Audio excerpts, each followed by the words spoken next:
With all humility and sincerity of heart, I want you to also listen to this video. Rational obedience. You will obey when the matter is reasonable to you. But rational obedience is actually disobedience. Obedience, I say, before I obey, explain to me very well before I can do it. I cannot take my life for granted like that.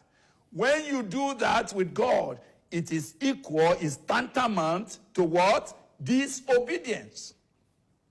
Delayed obedience is equal to disobedience. Procrastinated obedience is disobedience.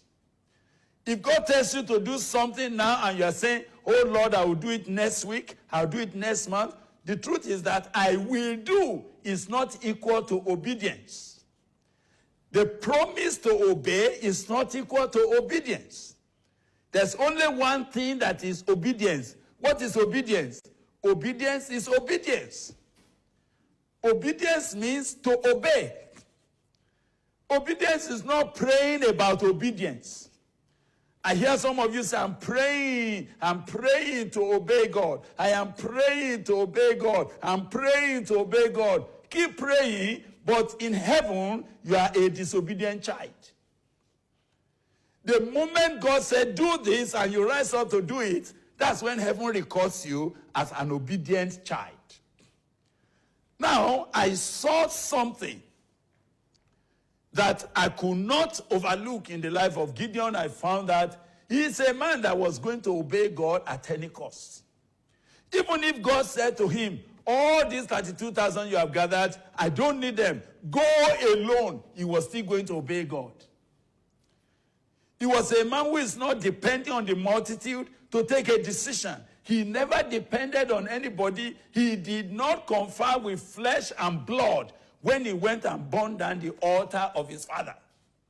In fact, he said, if I don't do it in the night, by the time the people wake up, they will not let me do the will of God. So he decided to do a night vigil to obey God.